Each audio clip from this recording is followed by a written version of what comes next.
अपनी चर्चा को आगे बढ़ाते हुए बात करते हैं उन लोगों की जिनके घर में बाथरूम या टॉयलेट अटैच बने हुए हैं। ऐसे लोगों पर कौन से ग्रह अपना अशुभ प्रभाव डालते हैं, आइए जानते हैं पंडित जी से। पंडित जी बताइए। देखिए, बाथरूम यानी स्नान घर, यहाँ चंद्र ग्रह का वास होता है और शौचालय में राहु का वास होता है। जिन घरों में स्नान गृह और शौचालय को एक साथ बनवाया जाता है वहाँ राहु चंद्रमा एक साथ आ जाते हैं और आज लगभग 95% ऐसे घर हैं जिन घरों में बाथरूम और टॉयलेट एक साथ है। इन दोनों ग्रहों के साथ में आने से राहु को चंद्रमा से ग्रहण लग जाता है, इससे चंद्रमा भी दूषित हो जाता है और वास्तु दोष उत्पन्न होता है। चंद्रमा जल और मन का कारक ग्रह है, जबकि राहु को पापक ग्रह माना गया है जो विष का कारक है।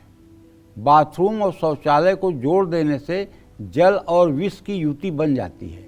ऐसे युति उस पर रहने वालों के लिए शुभ नहीं होती है। इसका प्रभाव न सिर्फ मन पर पड़ता है बल्कि शरीर पर भी पड़ता है। अटैच बाथरूम शौचालय होने से घर में कलेश बढ़ते हैं। घर की उत्तर पूर्व दिशा में बाथरूम होने से भी हर समय घर में तनाव रहता है। तो अगर मान लीजिए आपके घर में बाथरूम और टॉयलेट बन गया है, अब आप क्या करेंगे? अब उसको तोड़ तो सकते नहीं हैं, तो आप एक काम करिए ना कि एक क्लैंप लगा करके एक राड लगा दीजिए ऊपर 5-6 फीट की ऊंचाई पर, और एक प्लास्टिक का पर्दा लगा दीजिए पूरा, दोनों को डिवाइड करने के लिए। एक तरफ टॉयलेट डिवाइड हो जाएगा, एक तरफ बाथरूम डिवाइड हो जाएगा, ताकि नहाने वाला पानी आपका जो है बाथरूम की तरह ना आए और टॉयलेट का पानी आपके जो है बाथरूम की तरफ ना जाए। अगर ये काम भी आप कर देते हैं तो काफ़ी हद तक इससे आपको राहत मिल जाएगी।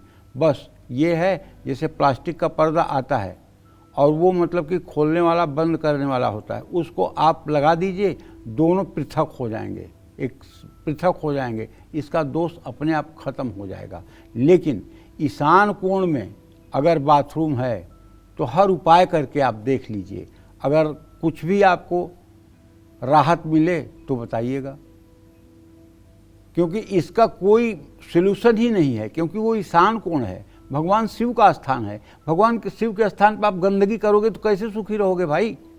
सीधी सीधी एक लाइन की बात है।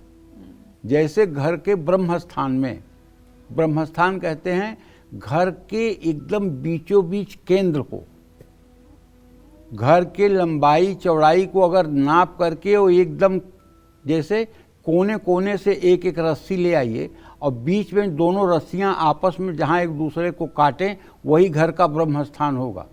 वहां पिलर नहीं होना चाहिए, वहां बीम नहीं होना चाहिए, वहां जूता नहीं निकाला जाना चाहिए, वहाँ गंदगी नहीं होनी चाहिए।